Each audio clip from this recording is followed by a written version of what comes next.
আমাদের কাজটা দেখতে হবে। অতীতে অনেক ব্যর্থতা ছিল, আপনারা জানেন। প্রাইভেটে কিনবে না, পাবলিকে কিনবে, বিদেশ থেকে নিবে না, প্রাইভেটে কিনবে, বা অনেকে সতর্কহীন অবস্থায় ছিল। আওয়ামী লীগ গভর্নমেন্ট আমলেও টিকা কার্যক্রম বিশ্বের পরে কোনো টিকা কার্যক্রম হয় না। তারা এরপরে প্রায় 2.5 বছর ক্ষমতায় ছিল। এই এমআরএ টিকার কোনো কার্যক্রম তারা গ্রহণ করেনি। দেশে প্যান্ডেমিক জাতীয় জিনিসকে মোকাবেলা করার জন্য সাফিসিয়েন্ট আইসিইউ ছিল না, নিউনেটাল ভেন্টিলেটর ছিল না, আপনার অক্সিজেন কনসেন্ট্রেটর দেয় নেই, কোনো জিনিসই বাচ্চাদের নিউমোনিয়া স্টেজে গেলে কি ট্রিটমেন্ট দিতে হবে কিছুই ছিল না। একটা বাচ্চা যখন মারা গেল মহাখালীতে ফার্স্ট মার্চের শেষ দিকে, তখন থেকে আমাদের এটা নিয়ে হুঁশিয়ার হয়ে আমরা সাথে সাথে এই জিনিসটার উপর নজরদারি করলাম। খোঁজ নিয়ে দেখলাম আমাদের টিকা দেওয়ার কোনো ব্যবস্থা নেই। যাই হোক, আমি বাড়াইতে চাই না, আপনারা সবাই জানেন মাননীয় প্রধানমন্ত্রীর নেতৃত্বে ওনার সুপরামর্শে আমরা দ্বারস্থ হইলাম ইউনিসেফ, গ্যাবি এবং ওয়ার্ল্ড হেলথ অর্গানাইজেশন, এবং আলহামদুলিল্লাহ আল্লাহর রহমতে তারা পর্যাপ্ত পরিমাণে আউট অফ দ্য ওয়ে আমাদেরকে হেল্প করেছে, যে বিভিন্নভাবে তারা অতি দ্রুত গতিতে আমাদেরকে টিকাগুলি দিয়েছে এবং আরো আসতেছে। আমরা টিকা কার্যক্রম শেষ করে আমরা আমাদের কাছে এখনো পর্যাপ্ত পরিমাণ টিকা আমাদের কাছে রয়ে গেছে। আমরা টিকা কার্যক্রমে আজকে থেকে আবার নতুন করে আমরা চালু করেছি। এর মধ্যে আপনারা জানেন টিবির টিকা ছিল না, সেটা আমরা সহজে টিবির টিকা পাইলাম, আমার সিরিঞ্জ নাই। মানে যে রিপোর্ট আমাকে সিরিঞ্জের দিয়েছে ডাইরেক্টর, মানে অনেকে আমি ট্রান্সফার করে ফেলেছি, ক্লোজ করেছি, সম্পূর্ণ ভুল একটা তথ্য দিয়েছে। পরে বিভিন্ন ডিস্ট্রিক্টে নিয়ে গিয়ে খবর নিয়ে দেখি টিকার সিরিঞ্জ নেই। সাথে সাথে প্রডিউসারের সাথে যোগাযোগ করি, গতকাল থেকে টিকার সিরিঞ্জ আমরা 11 লক্ষ সিরিঞ্জ 0.05 আমরা কালেক্ট করেছি গতকাল, এবং কালকের মধ্যে আজকের মধ্যে ডিস্ট্রিবিউট হয়ে যাচ্ছে, যাতে করে ওই টিবির টিকাটাও যাতে চলে আর কি। আল্লাহর রহমতে আমরা এই পর্যন্ত যে জায়গাটায় এসেছি, কোনো টিকারই আমাদের অ্যান্টি রেবিস সহ কোনো অভাব কোনো উপজেলাতে নাই। থাকার পরেও যারা মিথ্যা কথা বলে মানুষের কাছে টাকা নেয়, আমি গতকাল আপনারা জানেন খুলনা গিয়েছিলাম, ওখানে আমি ধরেছি, এবং I am going to close that superintendent that place, 250 শয্যা বিশ্ব হাসপাতালে, ওখানে রোগীদের কাছে টাকা নেওয়া হয়েছে, আসতেছে এই কাজটা করেছে। আপনারা জানেন যে একটি ফেসিবাদের বেশ দূষণরা যে হারে বিগত দিনগুলিতে দুর্নীতি করেছে, টেন্ডারে যে দুর্নীতি করেছে, আউটসোর্সিং এ যে দুর্নীতি করেছে, এগুলিতে একটা বেস্টেড ইন্টারেস্টেড গ্রুপ সৃষ্টি হয়ে গিয়েছে। যেই কারণে আমাদের ডাক্তাররা, যেমন আপনি ধরেন আমাদের ক্যান্সার হসপিটালে আমাদের যে ডেপুটি ডাইরেক্টর, ওনাকে যে কোপানি হলো সম্পূর্ণ টেন্ডারের কারণে, আমাদের জাহিদ সাহেবকে হুমকি দিয়েছে টেন্ডারের কারণে, ক্লিনিক বন্ধ করার কারণে, আমাদের আরো কিছু কর্তৃপক্ষ ডাক্তার, এই যে ইয়াতে যে ঘটনাটা ঘটলো আমাদের শরীয়ত, এগুলির পিছনে একটা মানে স্বার্থান্বেষী মহল কাজ করতেছে, যারা আমাদের ডাক্তারদেরকে টার্গেট করেছে, যে দেশকে তো ডাক্তাররাই কাজ করে, তাদের জন্য আমরা দুর্নীতি করতে পারিনি। ইনশাল্লাহ আমি আপনাদের প্রতি কৃতজ্ঞ।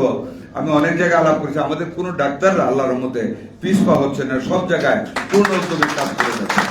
ডাক্তারদের নিরাপত্তার কথা চিন্তা করে আপনারা জানেন, জাহিদ ভাইয়ের সাথে আমি আলাপ করে আমার উপজেলা লেভেলের স্বাস্থ্য কমপ্লেক্সের ডাক্তারদের সাথে মাননীয় প্রধানমন্ত্রীর সংলাপ বা মত বিনিময় প্রথম বাংলাদেশে হয়েছে।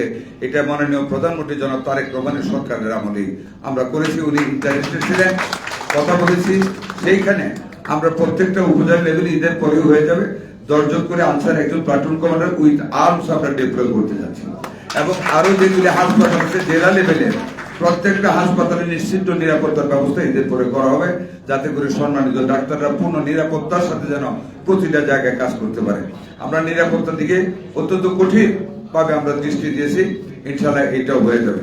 হামের ব্যাপারে আপনাদেরকে একটা কথা আমি শুধু বলতে চাই, আমি বলবো না যে আমরা সাকসেসফুল হয়েছি, তবে এটা বলবো আপনারা ডাক্তার আমার চেয়ে ভালো জানেন, যেভাবে হামের মানে অগ্রসর হচ্ছিল, যেভাবে হামটা আক্রমণ করেছিল, আমরা যদি কিছুটা থ্রেড সৃষ্টি না করতে পারতাম, আমরা যদি ম্যাসিভ ভ্যাকসিনেশনে না যাইতাম, তাহলে কিন্তু একটা ভয়াবহ চিত্র দেশে ধারণ করে যেত। অন্তত আলহামদুলিল্লাহ আপনাদের সহযোগিতায়, আমার মাননীয় প্রধানমন্ত্রীর নেতৃত্বে আমরা শ্রম দিয়ে অন্তত হামটাকে একদিন আগে একদিন পিছিয়ে একদিন আগে এই জায়গাটায় রাখতে পেরেছি, এবং আশা করি অ্যান্টিবডি ক্রিয়েট হওয়ার পরে আগামী খুব স্বল্প সময়ের ভিতরে হামটা বেশ কমে আসবে, এটা আমার একটা দৃঢ় বিশ্বাস। আমি খুলনা গেলাম, গৌরনদী গেছিলাম, জাতিরা গেছি, জাতিরা কি আরেকটা উপজেলা, 3-4টে উপজেলা এর মধ্যে গিয়েছি, বিভিন্ন জায়গায় খবর নিয়েছি। মুন্সিগঞ্জে গিয়েছিলাম, যে হামের ওই দিকের আক্রমণটা যেগুলি আমরা 4 তারিখ থেকে শুরু করেছিলাম, এগুলিতে মোটামুটি জিরোই বলতে পারেন, সচরাচর এক একটা রোগী আছে, এর মধ্যে এদের অ্যান্টিবডি ক্রিয়েট হয়েছে। 12 তারিখ থেকে যে ভ্যাকসিনেশনটা শুরু করেছি, ওই এরিয়াগুলিতে আমাদের হামের প্রাদুর্ভাব অনেকটা কমে এসেছে। যেটা 20 তারিখ থেকে শুরু করলাম, আমি কিন্তু ডাক্তার না, জানিও না, আপনাদের কাছে শুনেছি অ্যান্টিবডি ক্রিয়েট হতে 3 to 4 মান্থ, এমনকি 1 মান্থ টাইম লাগে।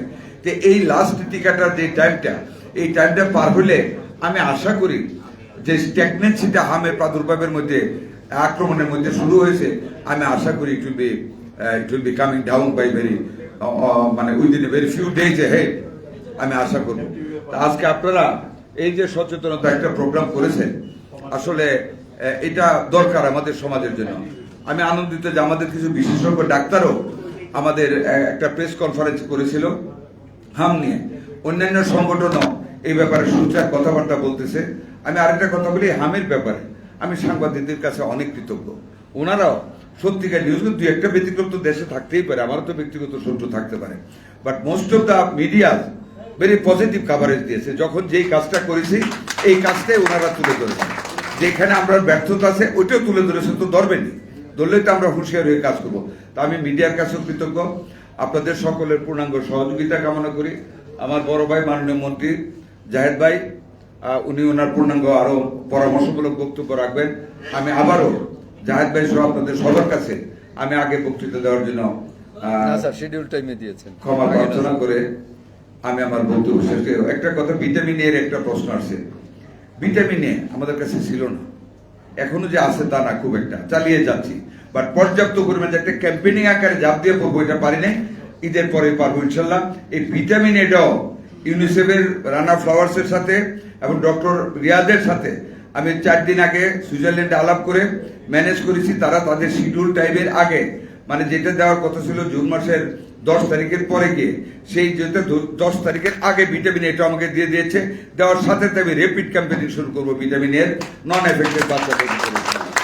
দোয়া করবেন যাতে করে আমাদের সরকারি কাজে আমরা সফলতা পেতে পারি, আপনারাও যাতে সফল হন।